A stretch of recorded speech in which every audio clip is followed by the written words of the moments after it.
پرویز خٹک صاحب ہیں اور بہت سارے کیسز ہیں جس میں پوری فیملی جو ہے ان کے تمام بھائی بہن بیٹا بیٹی میاں بیوی باپ بیٹا سب کو ٹکٹ مل رہے ہیں. وہ لوگوں کو سناتے تھے کہ موروثی سیاست کے خلاف, اب وہ بھول گیا, اب تو انہیں صرف ایک امریکہ یاد آتا ہے. تو امریکہ نے بھی خیر اچھی تو نہیں کیا ہمارے ساتھ, اب تازہ ترین بھی جو صورتحال آ رہی ہے. لیکن بہرحال الیکشن کل ہے. ایک تو پیپلز پارٹی کے لیے چانس ہے ملتان کی سیٹ جیتنے کا, لیکن خیر وہاں پہ عمران خان صاحب خود مقابلے میں نہیں ہے. اس کے علاوہ جو ہے پنجاب میں ننکانہ صاحب والی سیٹ جو ہے وہ ایک چانس ہے کہ شاید عمران خان صاحب ہار جائیں. وہاں ٹف کمپٹیشن ہے, ابھی تک کی جو رپورٹس ہیں اس کے مطابق بڑا ٹف کمپٹیشن ہے, تو وہاں سرپرائز مل سکتا ہے عمران خان صاحب کو. اصولاً تو جو ٹیکنیکلی دیکھا جائے پی ٹی آئی کی سیٹیں تھیں, یہ تمام سیٹیں پی ٹی آئی کی ہیں, تو انہیں وہاں سے جیت جانا چاہیے. اے کوئی بھی کینڈیڈیٹ ہوتا ان کا. بی عمران خان صاحب خود الیکشن لڑ رہے ہیں, مطلب کوئی بھی کینڈیڈیٹ جب پارٹی میدان میں اتارتی ہے تو وہاں پر ہر حلقے میں ایک سے زیادہ کینڈیڈیٹ ہوتے ہیں جو چاہتے ہیں کہ ہمیں ٹکٹ مل جائے, تو ان کے آپس کے اختلافات, کوئی سپورٹ کرتا ہے کوئی نہیں کرتا, کوئی کس اینگل سے جا کے کرتا ہے, یہ ساری اس میں گنجائش ہوتی ہے پارٹی کا ووٹ ٹوٹنے کے لیے. لیکن جب پارٹی لیڈر عمران خان صاحب خود الیکشن لڑ رہے ہیں تو وہ ووٹ ٹوٹنے والی پاسبلٹی ختم ہو گئی ہے تقریباً. اب تو صرف یہ دیکھنا ہوگا کہ کیا ان کا سارا ووٹر باہر نکلتا ہے ووٹ ڈالنے کے لیے, اور اگر وہ نکل آتا ہے تو پھر دوسری پارٹیوں کے لیے جیتنا مشکل ہو جائے گا, اور اگر وہ نہیں نکلتا تو پھر عمران خان صاحب کے لیے سرپرائز ہوگا. جیسے میں کہہ رہا ہوں ننکانہ صاحب والی سیٹ جو ہے وہ ان کو ایک سرپرائز دے سکتی ہے. اسی طرح کراچی میں ملیر کراچی والی جو سیٹ ہے وہاں پہ حکیم بلوچ صاحب جو ہے پیپلز پارٹی کے کینڈیڈیٹ, اگین وہ ایک مضبوط کینڈیڈیٹ ہے. وہاں پر چانس ہے کہ پیپلز پارٹی انہیں سرپرائز دے, اور حکیم بلوچ صاحب اتنے مضبوط کینڈیڈیٹ ہیں, وہ کسی بھی پارٹی کی طرف سے الیکشن لڑ کے وہ جیتنے کی پوزیشن میں ہوتے ہیں. اس سے پہلے انہوں نے جیتا بھی ہوا الیکشن. اسی طرح مردان اور چارسدہ کے جو حلقے ہیں کے پی میں وہ تھوڑے سے سرپرائزنگ ہو سکتے ہیں عمران خان صاحب کے لیے. مردان کا حلقہ تو اس حوالے سے بھی دیکھیں, آپ کو یاد ہوگا جب انہوں نے وہاں پہ تقریر کی ہے عمران خان صاحب نے جا کے, تو وہ اپنے جو اوپوننٹ ان کا کینڈیڈیٹ ہے اس کی بڑی تعریفیں کرتے رہے ہیں. مطلب تھوڑا سا ہوتا ہے نا سائیکولوجیکل پریشر میں انہوں نے اپنے آپ کو شو کیا ہے. تو یہ دو حلقے ہیں جہاں سے سرپرائزنگ رزلٹ آ سکتا ہے. بہرحال کسی بھی سیٹ سے عمران خان صاحب کا خود ہار جانا جو ہے ان کے بیانیے کے لیے ایک بڑا دھچکا ہوگا. وہ جو ہے نا کہ تمام لوگ ان کے ساتھ ہیں, اور عمران خان صاحب نہ صرف پاکستان کے سب سے بڑے لیڈر ہیں بلکہ مسلم امہ کے سب سے بڑے لیڈر. پی ٹی آئی نے جو انہیں بنایا ہوا ہے نا اپنے جھوٹے سچے سرویز اور رپورٹس کر کے جیسے بھی کر رہے ہوتے ہیں, تو ان کی بنیاد پہ بظاہر تو یہ لگتا ہے کہ انہیں ساری سیٹیں جیتنی چاہیے, لیکن الیکشن ہی ہوتا ہے.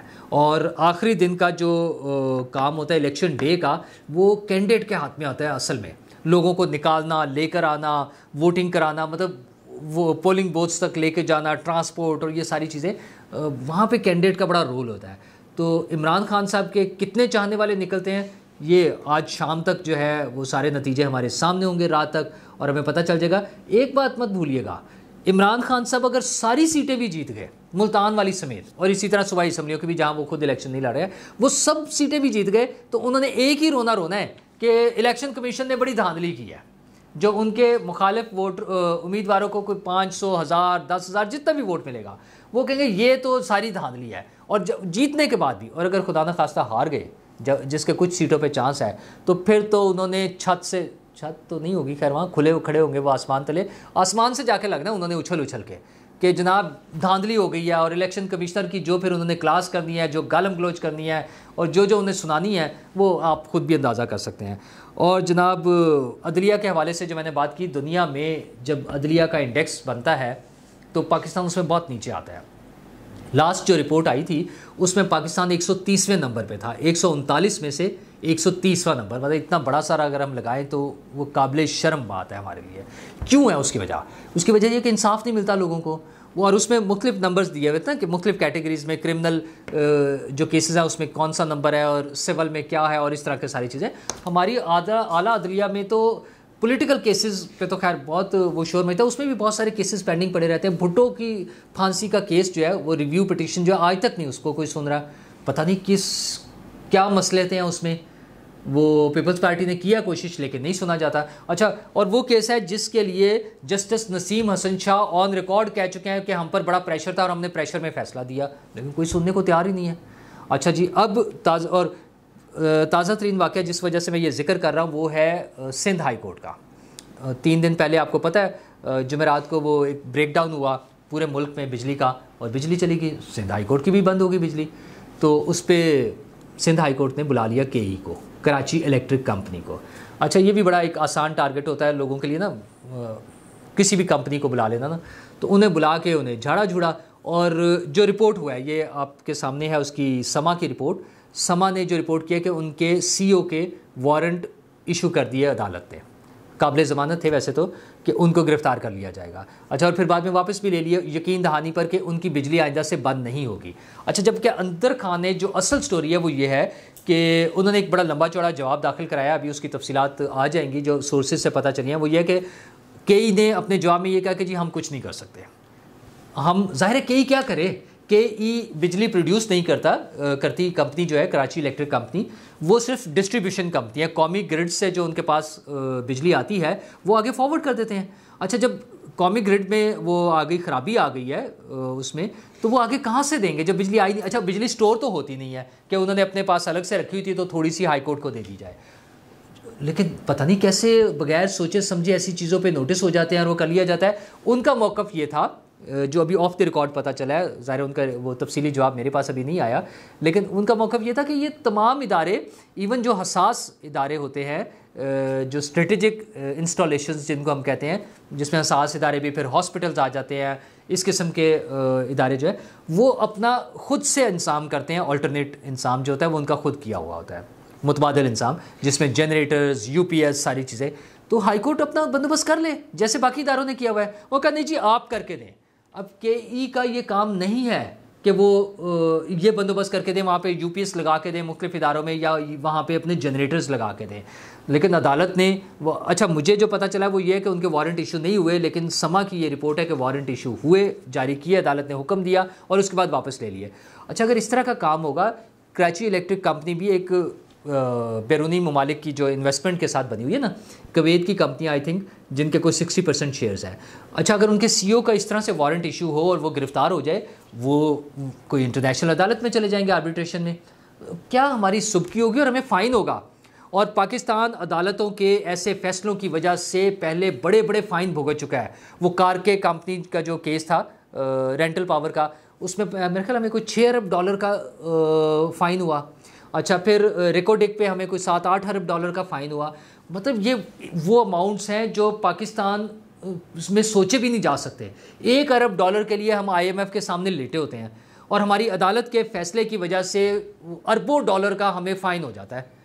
مطلب کوئی ہمارے نظام میں، ہمارے عدلیہ کے نظام میں، ہمارے قانون میں کوئی ایسے لمیٹیشنز کیوں نہیں ہے کہ کس قسم کے کیسز کو کس نے ہینڈل کرنا ہے. عدالت کی بھی تو کوئی لمٹ ہو سکتی ہے نا، آئین میں یہ چیزیں شامل کی جا سکتی ہیں. حکومت کو اگر اس میں آئین سازی کرنی ہے، کوئی آئین میں تبدیلی کرنی ہے، کوئی اس کی کوئی رول آف بزنس بنانے پڑے گے. مطلب عدالت کا کام نہیں ہے ہر جگہ ہر چیز میں دخل اندازی کر کے ہر ایک چیز پر فیصلہ سنا دینا، اور پھر اس قسم کے فیصلے میں کہ بجلی فراہم کی جائے. اور لاہور میں یہ ہوا ہے، وہ جو میٹرو ٹرین جا رہی تھی، جب وہ میٹرو ٹرین بنی ہے نا، یہ جس کو اورنج لائن کہتے ہیں، اس کے لیے مسئلہ کھڑا ہو گیا تھا کہ وہ عدالت کے سامنے سے گزرنی تھی تو اوپر سے نہیں گزرے گی جی، وہ نیچے سے وہاں سے گزاری گئی ہے. پتہ نہیں کیا کیا چیزیں ہوتی ہیں یار. عدالتوں کا کام انصاف کرنا ہے. لوگوں کے جو فیصلوں کے ڈھیر لگے ہوئے ہیں اور وہ بڑھتے جا رہے ہیں، ان کو نپٹانے کی ضرورت ہے. لوگوں کو انصاف ملے، سستا اور فوری انصاف ملے. وہ ان کی دوسری تیسری چوتھی جنریشنز کو جا کر انصاف ملتا ہے. وہ بیچارے مر جاتے ہیں اور عدالت میں انصاف نہیں ہوتا کیونکہ ان کے کیسز ہی نہیں سنے جاتے، یا ایک جگہ سے سن گیا تو دوسری جگہ کچھ اور فیصلہ ہو گیا، پھر اس کی ریٹ اپیل ہو گیا تو تیسری جگہ کچھ اور ہو گیا، پھر چوتھی جگہ کچھ اور ہو گیا. نپٹتے ہی نہیں ہیں. جو بھی جج ریٹائر ہوتے ہیں اعلیٰ عدالتوں سے، وہ جب تقریر فرماتے ہیں اس میں یہی بتاتے ہیں کہ یار وہ جو ہے نا، اس کا سپیڈی کرنا چاہیے، عدالتوں کو جلدی فیصلے کرنے چاہیے، سستا انصاف ہونا چاہیے، فوری ہونا چاہیے. اور دوسری طرف عدالتوں کے اعلیٰ عدالتوں کے جج بیٹھ کر ٹیلی ویژن پہ یہ انٹرویو دیتے ہیں کہ ہم پہ بڑا دباؤ تھا جی، ہم نے تو دباؤ میں فیصلے. بندے کو پھانسی لگوا دیا ہے، ایک بندے کو نااہل کروا دیا، ایک کو جیل میں ڈلوا دیا، اور بعد میں بتا دیتے ہیں بیٹھ کے بڑے شرمساری کی، شرمسار تو خیر نہیں ہوتے، معصوم سی شکل بنا کے کہ جی دباؤ بڑا تھا. اور میں تو جس بات پہ وہ ساری ہماری لڑائی ہوتی ہے کہ سیاستدان اگر دباؤ میں ہیں تو چھوڑ دیں. جیسے عمران خان صاحب اب کہہ رہے ہیں نا کہ میرے پاس تو اختیار ہی نہیں تھا، تو بھائی چھوڑ دیتے. اور یہ ساری سیاسی جماعتیں یہی کام کرتی ہیں. جب وہ اختیار سے باہر نکل جاتی ہیں حکومت سے تو پھر کہتے ہیں جی ہمارے پاس اختیار نہیں تھا. وہ تو بھائی جب حکومت بیٹھے تھے تب چھوڑتے نا.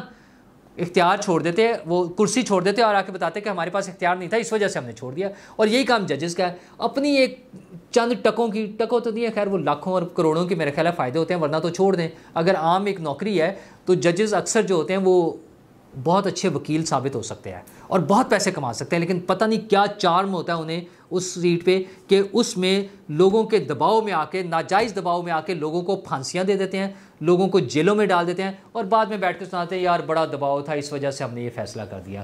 شاید کبھی ہمارے ملک میں بھی انصاف کا بول بالا ہو اور ہمارے بھی انصاف کے معاملات بہتر ہو جائیں. لیٹس ہوپ، دیکھتے ہیں کہ کیا ہوتا ہے. شکریہ.